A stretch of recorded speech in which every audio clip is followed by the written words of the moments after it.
ত্রিকোণমিতিতে তোমাদের যত ধরনের সূত্র আছে একদম একদম প্রত্যেকটা সূত্র তোমাদেরকে একদম শেষ করে দিব। তো সূত্রগুলো কখনো মুখস্থ করতে নেই, তো সূত্রগুলো তোমরা কি করতে মাথায় এবং নলেজে ঢুকিয়ে রাখবে। তো সূত্রগুলো হচ্ছে তোমার কিভাবে মনে রাখবা সেই টেকনিকগুলো আজকে দেখিয়ে দেবো। তো ত্রিকোণমিতিতে তোমাদের যত ধরনের সমস্যা আছে প্রত্যেকটা সমস্যা আমি ধাপে ধাপে প্রত্যেকটা সমস্যা আমার একটা একটা করে ক্লাসে সলভ করে দেবো। তোমাদের যেইগুলো সমস্যা প্রত্যেকটা সমস্যা যারা জিরোতে আসো জিরো থেকে আমি কিভাবে টপ লেভেলে তোমাদের পৌঁছে দিতে পারি সেই প্রচেষ্টা আমি করব। ঠিক আছে, তো আজকে ক্লাসটা হচ্ছে আমার ত্রিকোণমিতি বেসিক ক্লাস। তো ত্রিকোণমিতি যত ধরনের সূত্র আছে তোমরা কিভাবে মনে রাখবা টেকনিকে, সূত্র মুখস্থ না করে টেকনিকে।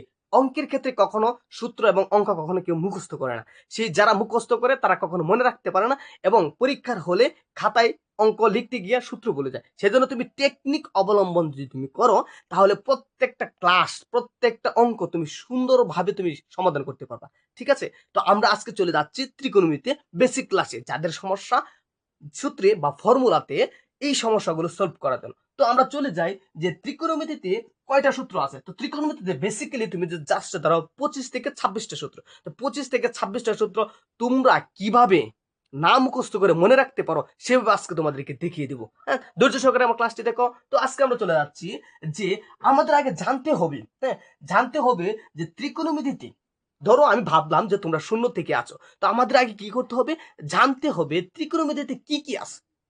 ত্রিকোণমিতি কি আছে, ত্রিকোণমিতিতে মাত্র 6টা উপাদান আছে। কয়টা উপাদান আছে, এই 6টা উপাদান দিয়ে ত্রিকোণমিতি 9.1 9.2 গঠিত। তো কি কি আছে আমরা নেক্সট চলে যাচ্ছি। প্রথমে আছে সাইন। সাইন, ত্রিকোণমিতি সাইনের সাথে কার সম্পর্ক, সাইনের সাথে সম্পর্ক হচ্ছে কসেকের। এটা মনে রাখবা, সাইনের সাথে কার সম্পর্ক, কোসেকের সম্পর্ক। ক্লিয়ার, আবার কোসেকের সাথে সাইন, সেজন্য আমরা লিখতে পারছি যে সাইন সমান কস, কস সমান সাইন। বুঝতে পারলাম, তো আমরা এটাও দিতে পারি যে কস সমান কসেক, কস সমান কোসেক। ত্রিকোণমিতিতে কার সাথে কার সম্পর্ক এটা তুমি জাস্ট মনে রাখতে পারলে দেখবে একদম ইজি ত্রিকোণমিতি। তা কার সম্পর্ক, দেখো এখানে কোসেকের সাথে কার সম্পর্ক আছে, তোমার সেকের সম্পর্ক আছে। কোসেকের সাথে কার সম্পর্ক, সেকের সম্পর্ক, এটা মনে রাখবা। আবার সেকের সাথে কার সম্পর্ক, কোসেকের সাথে সম্পর্ক। ঠিক আছে, তারপর দেখো আবার কোটের সাথে সম্পর্ক হচ্ছে টেন, কোটের সাথে কার সম্পর্ক হচ্ছে টেন, আবার টেনের সাথে কার সম্পর্ক হচ্ছে কোটের। হ্যাঁ, এটা হচ্ছে তোমাদের ত্রিকোণমিতি। এই যে 6টা অংশ ধারায় ত্রিকোণমিতি একদম শেষ। এই 6টা দিয়ে তোমার ত্রিকোণমিতি অধ্যায়। এই 6টার বাইরে ত্রিকোণমিতি কখনোই তোমার কোনোভাবে প্রশ্ন করতে পারবে না, প্রশ্ন দিতে পারবে না কোনো শিক্ষা বোর্ডে। ঠিক আছে, এই 6টা টেকনিক বা এই 6টা সূত্র দিয়ে তোমার হচ্ছে 25 থেকে 26টা সূত্র আজকে তোমাদের দেখাই দেবো, এবং পিথাগোরাসের একটি সূত্র আছে, এই সূত্রগুলো আমি তোমাকে সলভ করে দিব। ঠিক আছে, তো এখানে দেখো আমি লিখলাম এখানে সাইন থিটা সমান কোসেক থিটা। সাইন থিটা সমান লিখছি কোসেক থিটা, তাহলে আমরা এটা লিখতে পারি না যে সাইন সাইন থিটা সমান 1 বাই কোসেক থিটা।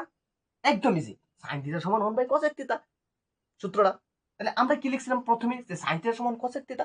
তো এটা কি তারা সমান, তাহলে সাইন থিটা সমান 1 বাই যদি কোসেক থিটা লিখি তাহলে আমরা এটা লিখতে পারি না যে কোসেক কোসেক থিটা, হ্যাঁ cosec theta equal 1 by sine theta. Clear, এটা ক্লিয়ার, 1 বাই সাইন থিটা। তাহলে কি একটা সূত্র শিখলে আরেকটা সূত্র অটোমেটিক আসতেছে, একটা সূত্র তার একটা সূত্র কি আসতেছে তোমার অটোমেটিক। জাস্ট একটা সূত্র কিভাবে আসছে, এই যে সূত্রটা কিভাবে আসছে, কিভাবে আসছে জাস্ট এটা খালি জাস্ট মনে রাখো। ঠিক আছে, ধরো এটা 1 নম্বর সূত্র, এটা 2 নম্বর সূত্র, 3 নম্বর সূত্র। কোসেকের সাথে কার সম্পর্ক, সেক। তাহলে আমরা লিখতে পারি যে কোসেক এক sec theta, sec theta divided by 1 by cosec cos theta. এটা আমরা কি লিখতে পারি, লিখতে পারি। আবার এটা আমরা লিখতে পারি যে cos theta equal by 1 by sec theta. এটা আমরা লিখতে পারি। মানে কিভাবে ফর্মুলা গুলো আসছে এর ধারাবাহিকটা তুমি জাস্ট মনে রাখো, মুখস্থ করার এখানে কিছু নাই। জাস্ট তুমি যদি জাস্ট ফর্মুলা গুলো মনে রাখতে পারো একদম ইজি। ঠিক আছে, তারপরে দেখো এখানে এখানে cot সমান কি দিছি 10, কটের মানে 10 এর সাথে কোটের সম্পর্ক আছে। আমরা এখানে লিখতে পারি cot, এখানে লিখতে পারি cot theta equal 1 by 10, 1 by কি 1 বাই 10 থিটা। হ্যাঁ, 1 বাই 10 থিটা। আবার আমরা লিখতে পারি এখানে 10 থিটা সমান, হ্যাঁ আমরা 10 থিটা সমান লিখতে পারি 1 বাই cot থিটা। এই যে দেখো, এই যে দেখো আমাদের 6টা সূত্র কিন্তু একদম ইজি শেষ, 6টা সূত্র কিন্তু একদম ইজি শেষ। ঠিক আছে, 6টা সূত্র কিন্তু আমাদের একদম ইজি শেষ। এই যে ফর্মুলা সাইনের সাথে কসেকের সম্পর্ক, কসের সাথে সেকের সম্পর্ক, কটের সাথে টেন সম্পর্ক, এই সম্পর্কগুলো তুমি যে মনে রাখতে পারো একদম ইজিলি ত্রিকোণমিতি তুমি শেষ করতে পারবে। এবং ত্রিকোণমিতি পদের নেক্সটে যে ক্লাসগুলো আসছে এই ক্লাসগুলো সুন্দরভাবে ধারাবাহিকভাবে আমি তোমাদের শেষ করে দেবো ইনশাল্লাহ। আমার পরবর্তী ক্লাসগুলো তোমরা দেখবা, ঠিক আছে? তো ত্রিকোণমিতি কিভাবে আসছে যে সাইন থিটা সমান কস থিটা, কস থিটা সমান সেক থিটা, কট থিটা সমান টেন থিটা, এই সম্পর্কটা জাস্ট মনে রাখবা। এবং সাইন থিটার সাথে কসেকের সম্পর্ক, কসেক সাইন থিটা সমান 1 বাই কোসেক, কোসেক থিটা সমান 1 বাই সাইন, সেকের সাথে কোসের সম্পর্ক, সেক থিটা সমান 1 by cosec theta, cosec theta সমান 1 বাই সেক থিটা, আবার কোটের সাথে টেনের সম্পর্ক, সেজন্য কোট থিটা সমান 1 বাই টেন থিটা, আবার টেন থিটা সমান হচ্ছে 1 বাই কোট থিটা। শেষ, একদম 6টা সূত্র একদম শেষ, ক্লিয়ার? আচ্ছা, তারপর আমরা চলে যাই আরেকটি ফর্মুলায়। আরেকটি ফর্মুলা হচ্ছে এই যে দেখো এখানে sine square theta plus cos square theta equal 1। এই যে একটা সূত্র, জাস্ট একটা সূত্র, এই সূত্রটা জাস্ট মাথায় ঢুকিয়ে নাও যে sine square plus cos square সমান 1, sine square plus cos square সমান 1। এই একটা সূত্র তুমি জাস্ট মাথায় ঢুকিয়ে নিতে পারো। এই একটা সূত্র থেকে তুমি আরো 2টা সূত্র তৈরি করতে পারবা। এই একটা সূত্র থেকে তোমরা কি করতে পারবা? 2টা সূত্র তৈরি করতে পারবা। তো কিভাবে তৈরি করতে, চলো দেখি। দেখো একদম ইজি, জাস্ট আমি যেভাবে করাইতেছি তোমরা জাস্ট যে পাঠ্য বই দেখিয়া বা আমার এই ক্লাসটা দেখে তুমি খাতায় যে একবার লিখো, দেখবা একদম ফর্মুলা একদম ইজি হয়ে গেছে, ঠিক আছে? ওকে, তো এই সূত্র থেকে আমি কয়টা সূত্র নির্ণয় করবো? 2টি সূত্র নির্ণয় করবো। দেখো এখানে যে এই অংশটুকু, এই যে সাইন স্কোয়ার অংশটুকু যদি আমরা এখানে রাখি, sine square sine theta sine square যদি আমরা এখানে রাখি, এই যে ইকুয়াল সমানের পরে কি আছে তোমার 1, সমানের পরে 1 যা আছে তাই। এখানে তো এই cos স্কয়ার থিটা যদি সমানের পরে নেই, এটা কি আছে আগে? প্লাস আছে। এটা কি আছে তোমার আগে? প্লাস আছে। তো এই প্লাস সমানের পরে নিলে কি হবে তোমার? মাইনাস। মাইনাস কি হবে? cos square theta. বুঝতে পারছো? তো এই অংশটা থেকে একটা থিটা, একটা সূত্র, একটা ফর্মুলা আমরা নির্ণয় করতে পারছি। নেক্সট আরেকটা সূত্র দিয়ে কি নির্ণয় করি? এই cosটা, এই cos স্কয়ার থিটাটারে আমরা যদি এইদিকে রাখি, cos স্কয়ার থিটা সমান, সমানের পরে 1, 1 যা আছে তাই। এখন দেখো সাইনের আগে কি আছে তোমার? প্লাস।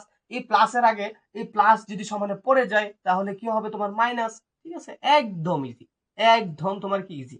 এই দেখো এই একটা সূত্র তুমি জাস্ট মুখস্থ করে 2টা সূত্র তুমি নির্ণয় করতে পারতেছো। আর একটা সূত্র তুমি মাথায় ঢুকিয়ে দিতে পারলে তুমি এই 2টা সূত্র অটোমেটিক্যালি তোমার মাথায় ঢুকবে।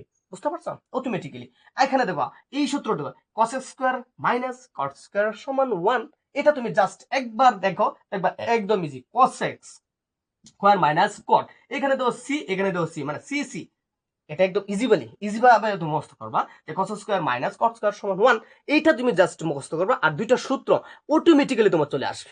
এই যে উপরেরটা যেভাবে নির্ণয় করছি আর নিচে 2টা সূত্র অটোমেটিক্যালি। দেখো এই cos স্কয়ার, এই cos স্কয়ার থিটাকে আমরা এদিকে যদি রাখি সমানের পরে 1 যা আছে তাই।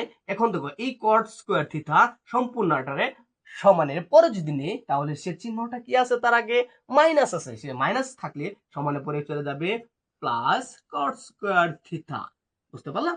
প্লাস কি হবে তোমার? Plus cot square theta. ঠিক আছে, cot স্কয়ার থিটা। তো এখান থেকে যদি আমি এখানে যদি cot স্কয়ারটা রাখি, এই যে cot স্কয়ারটা যদি আমি এইদিকে রাখি cot স্কয়ার থিটা, তাহলে সমানের পরে 1 যা আছে তাই। এখন দেখো মজার বিষয়টা, এর cos স্কয়ার থিটা সমানের আগে তোমার কি আছে? তোমার প্লাস আছে। কি আছে তোমার? প্লাস আছে। সেজন্য এই প্লাসটা যদি সমানে পড়ে যায় তাহলে কি এবার কি হবে তোমার? মাইনাস হয়ে যাবে। কি হবে তোমার? এখানে মাইনাস cos স্কয়ার থিটা। কি হবে তোমার? Minus cos square theta. বুঝতে পারছো? তুমি যদি এই যে একটা সূত্র, এই যে একটা সূত্র, জাস্ট একটা সূত্র মুখস্থ করলে তুমি এই যে সূত্র, এই যে সূত্র, এই 2টা সূত্র তুমি বের করতে পারবা। এখানে এই একটা সূত্র, এই একটা সূত্র মুখস্থ করলে এই যে দেখো এই 2টা সূত্র তোমরা কি করতে পারবা? বের করতে পারো অটোমেটিক্যালি। ঠিক আছে, তো নেক্সট দেখো এখানে sec square minus tan square সমান 1। এখানে একটা সূত্র মুখস্থ করলে এখান থেকে তুমি 2টা সূত্র নির্ণয় করতে পারো। বুঝতে পারলো? তো এখানে দেখি একই কথা আমরা যেভাবে নির্ণয় করছি এইভাবে নির্ণয় করবা যে এই sec square theta, sec square কি থিটা সমান যদি রাখি, সমানের পরে তোমার আছে 1। এই যে 1, এই যে মাইনাস tan স্কয়ার সমানের পরে নিলে কি আসতেছে তোমার? Plus tan square theta. Plus কি আসছে তোমার? tan square theta. বুঝতে পারলা কিভাবে সূত্র অঙ্কন করলো? তো এখানে দেখো এই tan স্কয়ার থিটা যদি আমরা এদিকে রাখি, হ্যাঁ, tan স্কয়ার থিটা যদি আমরা এদিকে রাখি, ইকুয়ালে পরের কি আছে তোমার? পরের সংখ্যা হচ্ছে 1 যা আছে তাই।